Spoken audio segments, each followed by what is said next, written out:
Cable guy Ken here for a redo on my burn test I did last night with the gelled alcohol fuel. One of my brothers on David's page had asked me if it would work in extreme cold. So what I did was, when I got off the computer last night, I took the gelled alcohol bottle and put it in the freezer. It stayed in there all night. You can see it's still gelled. It didn't freeze up or anything. So I'm going to see if the other question I had was, I believe it was Mr. Biol 73 asked me if the 2 tablespoons would burn as long if I put it in there all at once. So drop this down in there.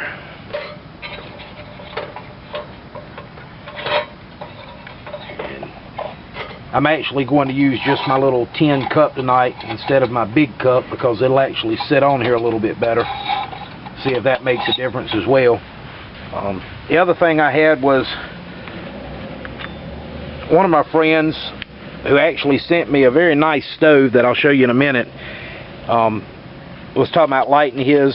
So I've got a sparker. This is just a sparker that you use for, you know, striking your oxyacetylene torches. I don't know that it'll work, but I figured I'd try that while I was out here to see if that throws off enough spark to light the alcohol.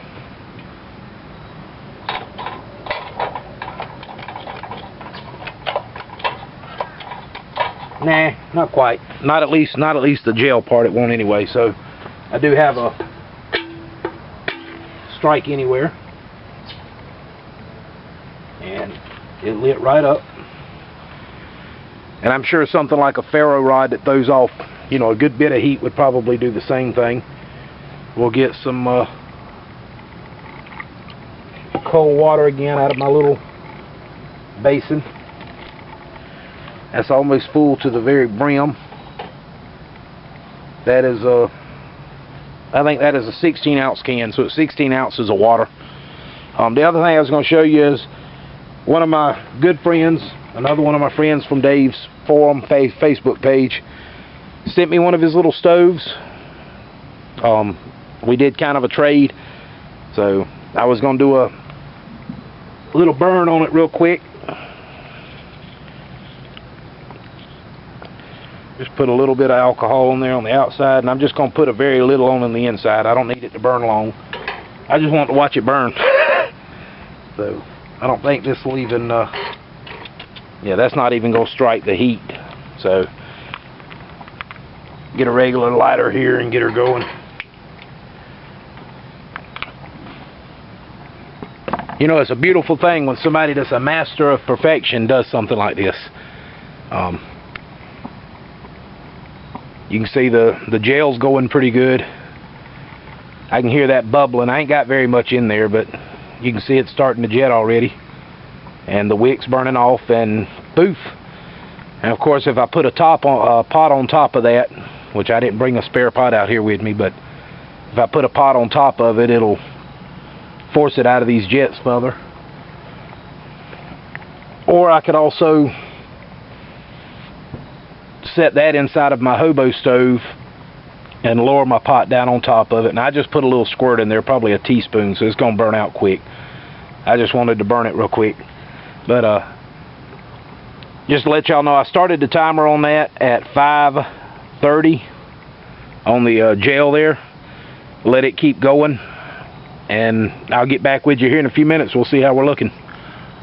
Alright guys, we got a rolling boil. It's actually spitting over a little bit, and it's been about 7 minutes, and you can see the flame still going pretty good. Like I said, that's 2 tablespoons added all at once and left in the freezer overnight.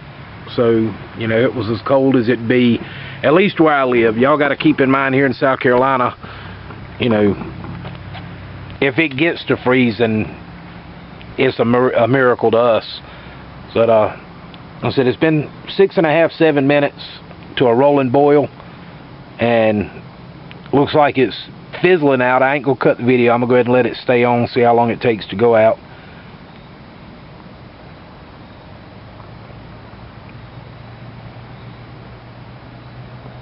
And it looks like it's probably gonna be about 8 minutes, about like it was last night. So yeah, it don't matter if you add a teaspoon or whatever, you know, during the burn.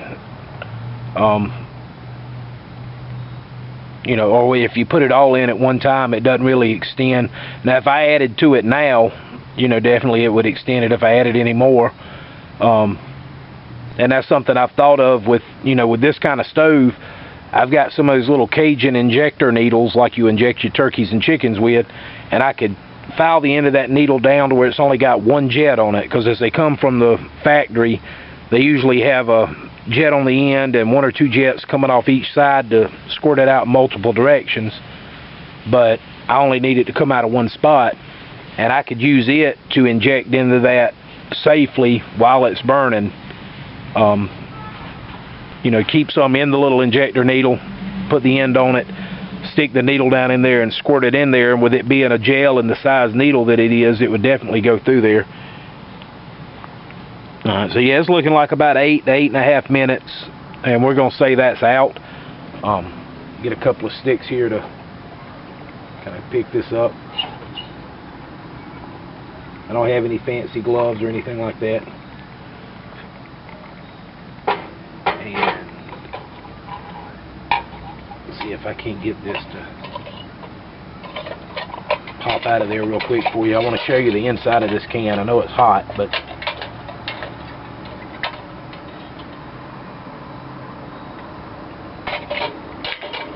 actually it's cooled off pretty fast. Cool enough that I can hold it. I don't know if y'all can see inside this or not. Try to get it where the light's in it, but it does leave behind a gooey residue. Now I'm sure a little bit of water and a rag that would wipe right out, but it actually smells kind of weird. It smells like old liquor, like a schnapps or something. But it does leave residue, so I would not recommend using it. See, the bottom of it got so hot it heated it up and melted it a little bit, or it melted what was already in the bottom of the can. I would not use it in these because it has to go through these little vents in the bottom so that it can come up through the outside. So I definitely would not use the gel in this type of stove. But in a regular open top stove like this, you know, this is just a Red Bull can. Like I said, I hacked this one out real quick with a pocket knife, just twisted some holes in it. Anything this style, it definitely works good in. I mean, you know, 7 minutes boil time on 2 tablespoons of alcohol for 16 ounces of water. I mean, that's enough to, you know, do whatever I need to do out in the woods. That's 8 ounces of cocoa and 8 ounces of water to mix with a freeze-dried meal or something like that.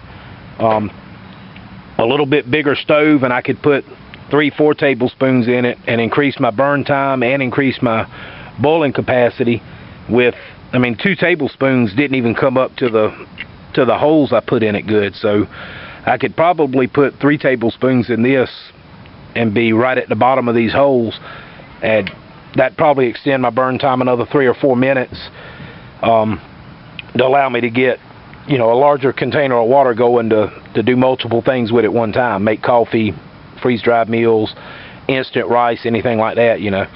So that's it for right now, folks. I'm going to go in and play with my stove and get me a clean coffee can to make a holder for my Guide Design bottle and everything, so I can use this out in the field.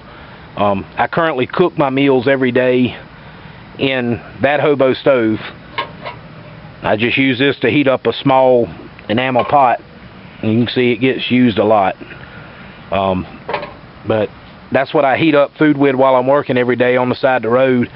And now I've got something that works a whole lot faster, a whole lot cleaner, and don't have to worry about people riding by and seeing a fire on the side of my truck and freaking out.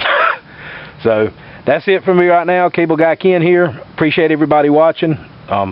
Means a lot to me that anybody would find anything I have to say interesting. I hope this has helped somebody, explained a few things. If there's any more questions about any of this, please comment me, and I will do a video answer or a video response just as quick as I can. Just keep in mind it is getting close to Christmas, and you know, we got a lot to do. I'm sure everybody's just as busy as I am. But that's it for now, guys. Peace out.